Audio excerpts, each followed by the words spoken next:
Assalamualaikum warahmatullahi wabarakatuh. Perkenalkan, nama saya Rizky Saputra. Kali ini saya akan membahas tentang membran sel. Membran sel atau membran plasma merupakan struktur yang dimiliki oleh sel makhluk hidup, baik kelompok hewan, tumbuhan, jamur, atau bakteri. Membran sel adalah lapisan terluar yang membungkus dan menjaga komponen sel di dalamnya. Lapisan membran sel disusun oleh senyawa-senyawa kimia, mulai dari lipid, protein, sampai karbohidrat. Membran sel berfungsi untuk perlindungan dan mengatur transport zat dan rangsangan. Assalamualaikum warahmatullahi wabarakatuh. Di sini saya Reza Oktarina dengan NPM 2111060070 akan menjelaskan tentang organel sel hewan dan tumbuhan, yaitu sitoplasma. Sitoplasma adalah cairan yang terdapat di dalam sel. Cairan sel ini memenuhi sel dengan presentase 90%. Fungsi dari cairan sel ini adalah sebagai pelarut zat-zat kimia serta menjadi media terjadinya reaksi kimia di dalam sel. Fungsi diantaranya yaitu sebagai tempat berlangsungnya reaksi kimia, menyimpan berbagai jenis zat kimia yang digunakan untuk proses metabolisme sel, pelarut untuk semua protein dan senyawa dalam sel, dan perantara transfer bahan dari luar sel ke organel sel atau inti sel. Organel sel berikutnya yang terdapat di dalam hewan dan tumbuhan adalah nukleus atau inti sel. Sesuai namanya, nukleus adalah bagian terpenting di sel karena mengatur seluruh aktivitas di dalam sel. Di dalam nukleus juga ada beberapa komponen penting seperti anak inti atau nukleus, cairan dalam inti nukleoplasma, membran inti atau karioteka, dan benang-benang kromatin atau kromosom. Fungsi-fungsi nukleus yaitu mengendalikan proses berlangsungnya metabolisme dalam sel, menyimpan informasi genetik pada kromosom yang membentuk DNA, sebagai pusat sintetis asam nukleat DNA dan RNA, mengontrol pertumbuhan sel, dan tempat penyimpan protein. Assalamualaikum warahmatullahi wabarakatuh. Nama Balkis Alianurida, NPM 2111060106.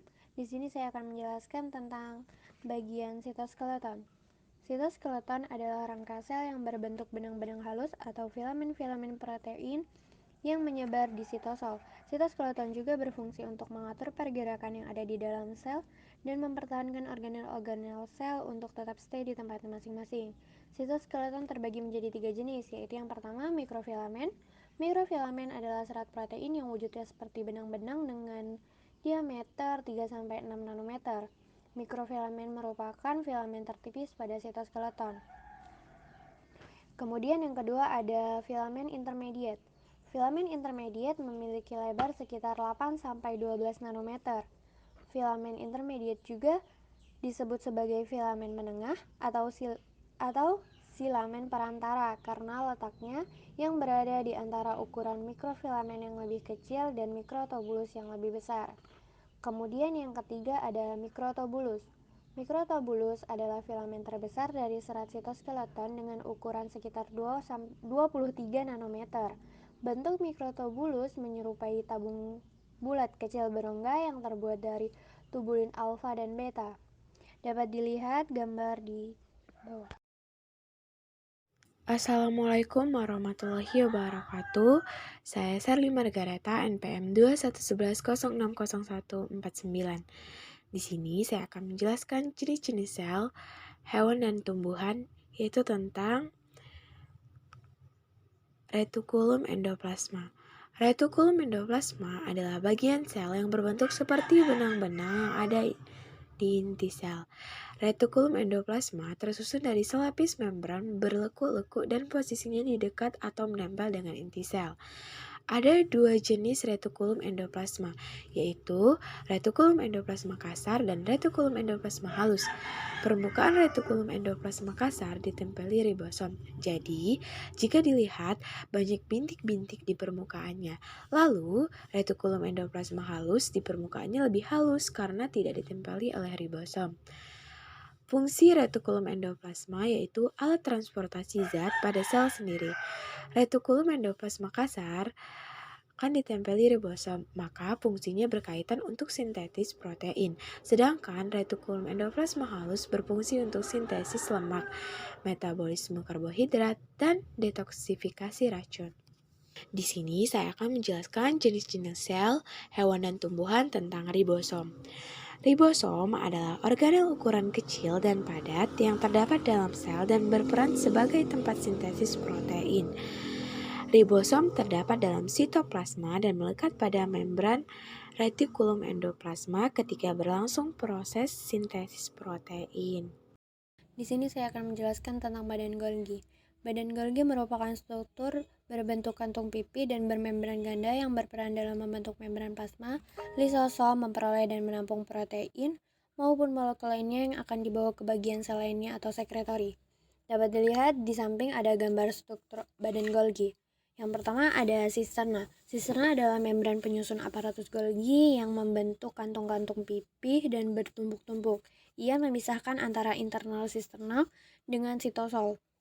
Kemudian ada lumen. Lumen merupakan ruang yang terbentuk dari membran sisternal. Kemudian ada vesikel secretory. Vesikel secretory merupakan vesikel yang bergerak dari sisi trans aparatus Golgi atau badan Golgi menuju ke bagian sel lainnya yang membutuhkannya.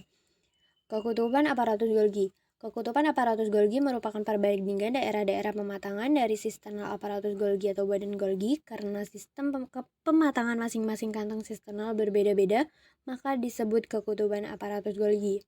Bagian yang paling dekat dengan retikulum endoplasma adalah bagian yang paling muda, maka disebut dengan daerah pembentukan. Jika daerah pembentukan semakin menjauh, maka sisternanya semakin matang. Sehingga daerah yang semakin menjauhi daerah retikulum endoplasma itu merupakan daerah pematangan. Fungsi dari badan Golgi yaitu satu, memodifikasi protein dari retikulum endoplasma kasar. Yang contohnya ada glikolisasi. Glikolisasi adalah penambahan gugus gula. Kemudian ada fosforilisasi atau penambahan gugus fosfat. Kemudian yang kedua, mengemas dan menyiapkan bahan-bahan sekretari yang akan dibebaskan dari sel. Mitokondria adalah organel sel terbesar yang merupakan mesin dalam sel. Bentuknya itu mirip cerutu atau rokok yang memiliki dua lapis membran yang lekuk-lekuk dan dinamakan keritas. Fungsi mitokondria itu sendiri yaitu yang utama adalah sebagai tempat respirasi aerob untuk menghasilkan energi dalam bentuk ATP yang digunakan untuk aktivitas sel.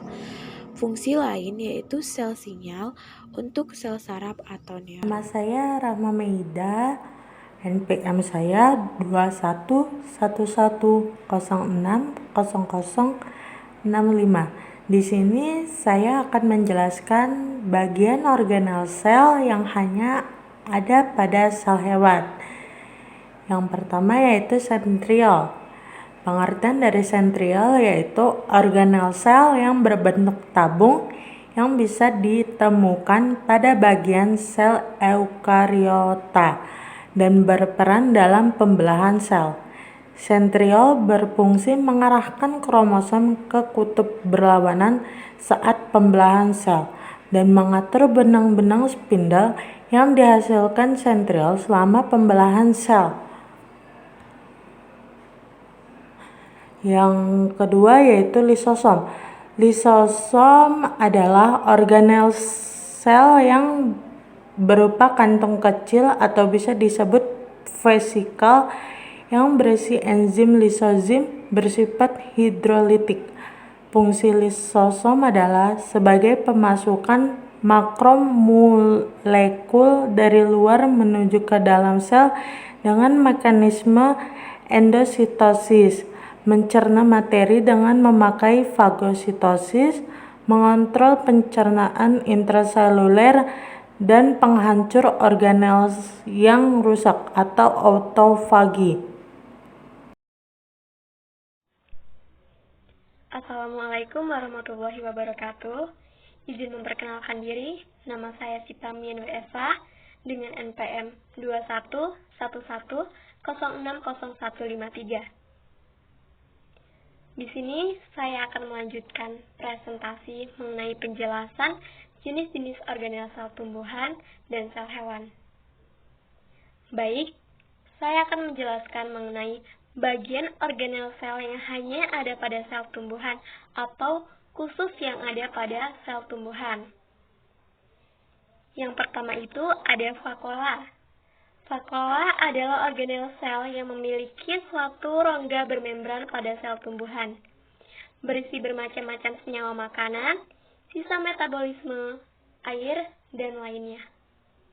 Makanya, fungsi vakuola di sel tumbuhan adalah sebagai tempat menyimpan cadangan makanan, menampung proses pencernaan, dan mengatur konsentrasi air. Vakuola itu dibungkus dengan tonoplas. Tonoplas ini merupakan lapisan terluar atau membran luarnya vakuola.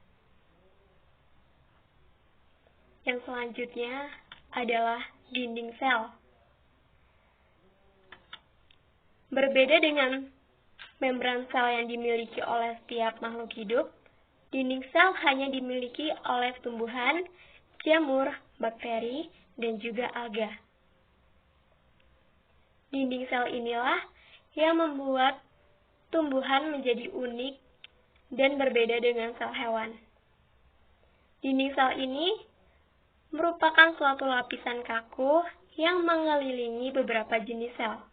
Daerah ini terletak di luar membran sel yang berfungsi untuk memberikan kekakuan, kekuatan, dan perlindungan terhadap stres mekanik dan infeksi. Beberapa fungsi dari dinding sel yaitu sebagai pelindung komponen di dalam sel, yang memberikan bentuk sel, bantu jaga keseimbangan cairan atau regulasi osmotik, dan juga mencegah sel kehilangan air. Masuk ke dalam organel sel yang terakhir yaitu adalah kloroplas. Kloroplas merupakan organel sel yang mengandung klorofil dan karotenoid. Fungsi dari kloroplas adalah untuk membantu fotosintesis dengan cara memanfaatkan energi sinar matahari untuk membuat makanan. Baik, itulah beberapa jenis organel sel tumbuhan dan sel hewan. Saya ucapkan terima kasih. Wassalamualaikum warahmatullahi wabarakatuh.